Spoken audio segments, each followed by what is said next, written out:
Banten yang terletak di wilayah barat Pulau Jawa menyimpan banyak selubung misteri yang masih belum terungkap hingga kini. Terlebih, Banten dikenal secara luas sebagai gudangnya para pendekar asli Nusantara yang dikenal sakti mandraguna.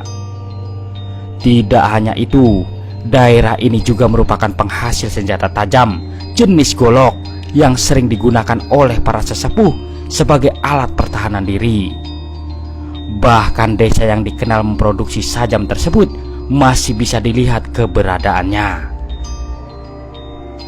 Para penduduk di desa itu merupakan generasi kesekian yang tetap memproduksi berbagai jenis golok. Keahlian yang diwariskan secara turun-temurun tersebut bahkan telah menjadi bagian kehidupan sekaligus mata pencaharian sebagian besar warga desa. Seperti apa kehidupan desa para jawara tersebut? Berikut ini adalah ulasannya. Yang pertama, kearifan lokal yang diwariskan dari generasi ke generasi. Salah satu wilayah penghasil golok yang cukup terkenal adalah Desa Seat. Lokasinya yang terletak di antara perbatasan Serang Pandeglang membuat desa ini populer sebagai penghasil pengrajin dan pengukir golok.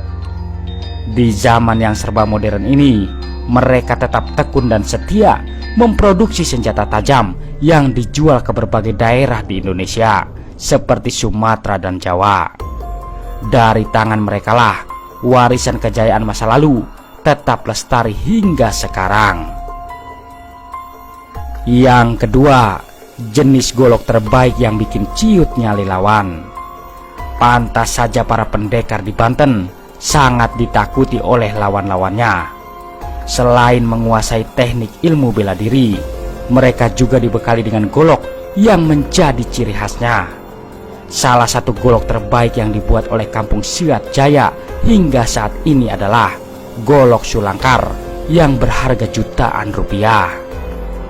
Bahannya bisa berupa besi yang biasa ditemukan pada delman dan ranjang tua. Ada pula jenis golok sorenan dan gadog yang biasa digunakan secara umum seperti berburu ke hutan. Yang ketiga, dibuat oleh mereka dengan keahlian di bidangnya masing-masing. Untuk menghasilkan golok berkualitas tinggi, dibutuhkan keterampilan dan keahlian tertentu. Untuk itulah, pembuatan satu bilah golok bisa dikerjakan oleh beberapa orang yang berbeda. Ada pandai besi yang bertugas menimpa besi hingga berbentuk golok namun belum tajam. Golok kemudian dikerjakan kembali oleh para pengukir. Di tangan mereka, golok tersebut dipoles ketajamannya, corak ukiran ganggang hingga sarung pembungkusnya. Mereka biasa bekerja sesuai dengan pesanan pembeli.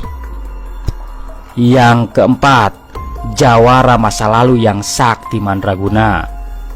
Selain terkenal dengan goloknya yang khas, para pendekar dari tanah Banten juga memiliki ilmu bela diri yang sangat mumpuni. Terbukti keberadaan mereka di medan laga selalu menjadi perhitungan tersendiri bagi lawan-lawannya. Beberapa dari jawara tersebut bahkan memiliki ilmu khusus seperti kebal bacok dan sebangsanya.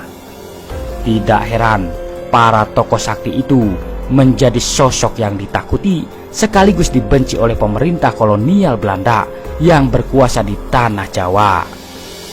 Hingga kini, ilmu-ilmu kanuragan itu masih tetap ada dan dijaga oleh orang-orang tertentu.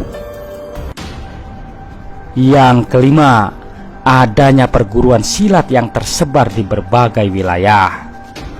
Untuk menjadi seorang jawara di masa lalu, syarat utama yang harus dimiliki adalah ilmu bela diri. Dari situlah bermacam perguruan silat semakin banyak ditemui di daerah Banten. Tidak salah bila daerah ini terkenal menghasilkan pendekar-pendekar Nusantara dengan kemampuan berkelahi yang sangat tinggi. Selain sebagai warisan budaya asli Indonesia, teknik bela diri yang bernama pencaksilat tersebut hingga kini masih tetap digunakan dan bahkan dijadikan sebagai identitas yang membedakan jenis ilmu bertarung dari wilayah lainnya. Indonesia, khususnya Banten, memiliki sejarah panjang tentang kearifan lokal yang menjadi ciri khasnya hingga berabad-abad. Berdasarkan fakta tersebut, hal itulah yang menjadikan Banten layak disebut sebagai gudangnya para pendekar di masa lalu.